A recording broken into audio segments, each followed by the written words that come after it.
Ariel acordou cedo naquele dia. Desde a madrugada ficara sem sono. Não era costume ter insônia, pois na idade dele, na adolescência, dormia até demais.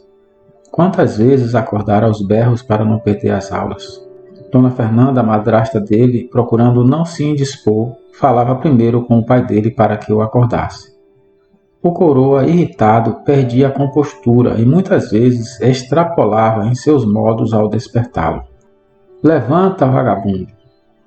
Não quero saber de homem dormindo até tarde aqui não. Acorda, Ariel! O próximo passo Ariel não esperava, pois sabia que o cinturão ou a bainha de facão entraria em ação. Mas naquele dia não precisou de nada disso, pois por volta das 6 da manhã ele já estava no quintal ouvindo o canto dos pássaros que faziam das mangueiras seu palco. Apreciava especialmente o canto do sabiá verdadeiro.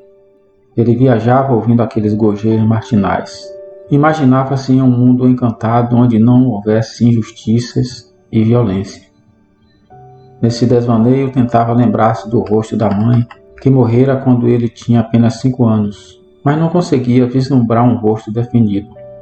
Ficava confuso e evitava se esforçar para não se entristecer. A mãe de Ariel morrera de parto quando o irmão dele, Arthur, nasceu e ele tinha apenas 5 anos na ocasião. A sua atual madrasta, Dona Fernanda, era prima da mãe dele. O que tirara o sono dele naquela noite foi um trabalho que tinha para apresentar sobre a Guerra Fria naquela manhã. Ariel vinha se preocupando com uma possível guerra mundial por causa da Guerra das Malvinas, que assustara a América nos primeiros meses daquele ano de 1982. Ouvia-se no rádio os assustadores prognósticos de uma guerra entre as superpotências. Uma guerra nuclear seria o fim da humanidade. Falava-se em proliferação de baratas e até de ratos maiores que cachorros disputando os alimentos e qualquer recurso que sobrasse com os sobreviventes humanos. Ariel, o café está na mesa.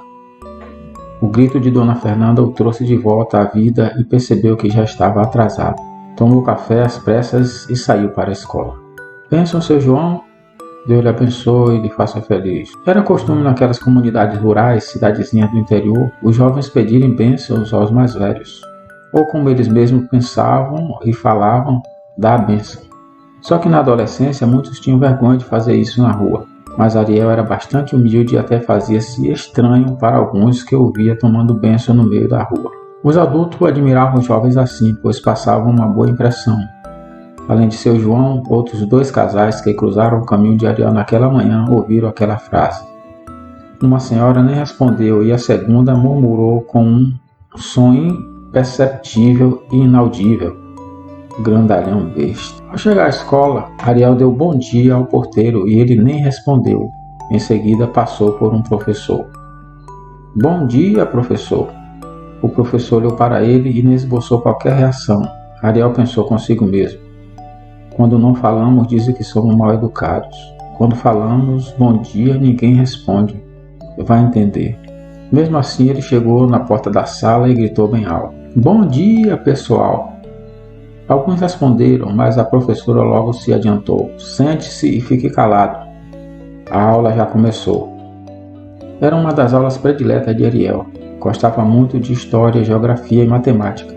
Naquela manhã teria 2 aulas de geografia nos 2 primeiros horários e 2 aulas de história, uma antes de sair para o recreio.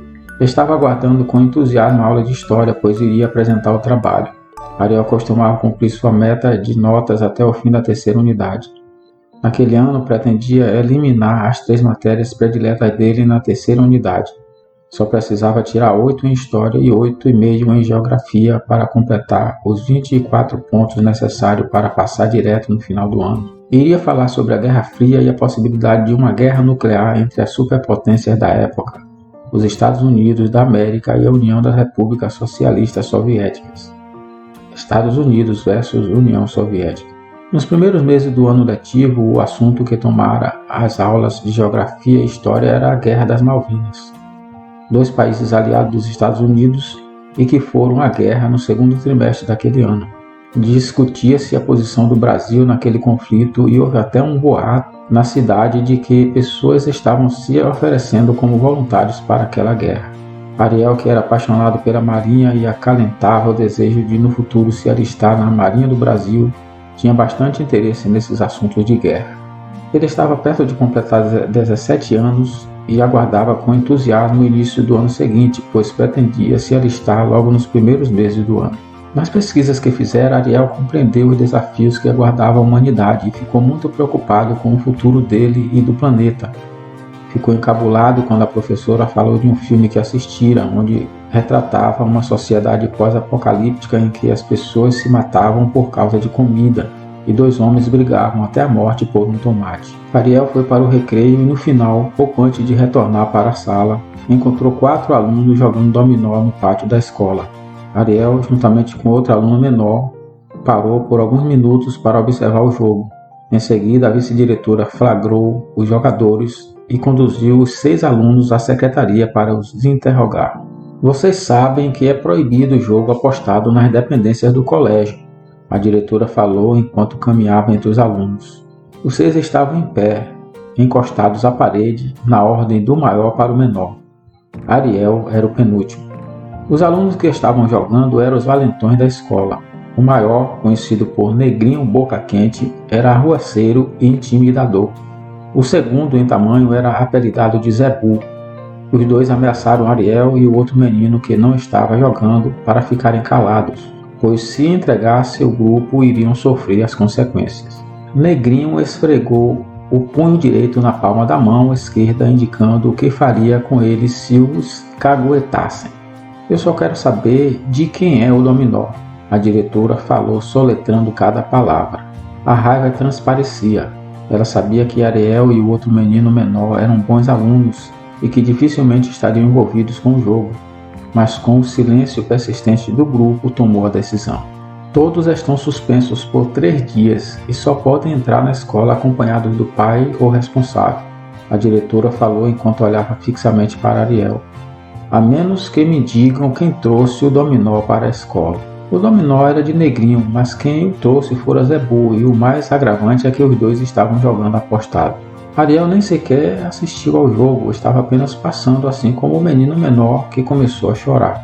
Ariel também sabia que chegar em casa com aquela notícia de que só entraria na escola acompanhado pelo pai iria lhe custar uma surra. O pai dele não alisava.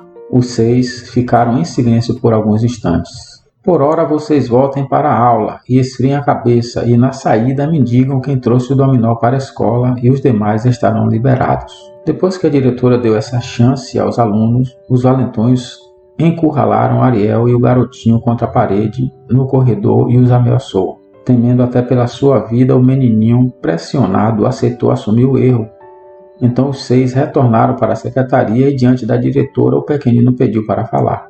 O dominó é de meu pai, fui eu quem o trouxe.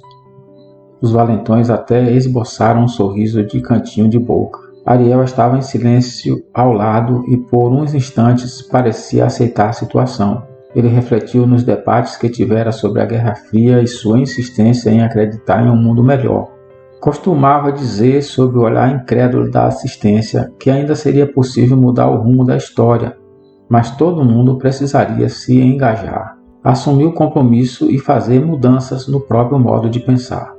Lembrou-se de uma disputa que tivera com um colega por defender a amizade com os argentinos e até sugerir um apoio dos brasileiros à Guerra das Malvinas. Achava que pelo fato de a Argentina ser país da América, por obrigação, o Brasil deveria entrar na guerra junto. Ele até dizia que se tivesse idade suficiente teria se oferecido como voluntário. Quando os demais pensavam que a situação estava resolvida, se surpreenderam com a atitude de Ariel e em seguida fecharam a cara com o que ouviram. Não sei de quem é o dominó. O que eu sei é que estava passando quando vi os 4 jogando. Ariel apontou para os 4 maiores e continuou. Eu parei por curiosidade, Toninho apenas ia passando depois de mim, quando a vice chegou e pegou todo mundo ali. Toninho está com medo, pois Neguinho e Zebu nos ameaçou. Foi por isso que ele aceitou assumir que o dominó é do pai dele. É mentira. Quem sabe de quem é o dominó é um dos 4 que estavam jogando. nós somos inocentes. Depois que Ariel entregou o grupo, a diretora suspendeu os 4 que estavam jogando e liberou ele e Toinho. Agora ele estava encrencado com as ameaças de Zebu e Negrinho. Voltou então para a sala para apresentar o seu trabalho de história que tinha começado e interrompeu antes do recreio. Não conseguia se concentrar direito, pois temia o que poderia lhe acontecer na saída da escola. Até se emocionou ao falar do risco de uma guerra nuclear e o fim de toda a humanidade por causa de pessoas que não se importavam com o seu semelhante. Precisamos fazer mudanças pessoais. Para que o mundo seja melhor, devemos amar em âmbito individual, local, na família, na escola, na vizinhança. Depois poderemos pensar em mudar os rumos do país e do mundo. Não adianta todo o esforço para ensinar essas coisas na escola se nos nossos lares não nos ensinarem a amar o próximo. Chega de hipocrisia. Finalmente ele foi para casa e os 2 valentões estavam lá fora o esperando. Mas ele passou sem medo, pois estava acompanhado da professora e no fundo sabia que eles não fariam nada com ele ali em frente à escola. Mas os 2 o encararam com olhares e gestos intimidadores. Embora Ariel fosse pacífico, não era covarde, jamais fugiria a uma boa briga. Costumava dizer e repetia sempre esse ditado que tinha aprendido com a avó dele: dou 1 milhão para não entrar em uma briga e dou 100 milhões para não sair dela.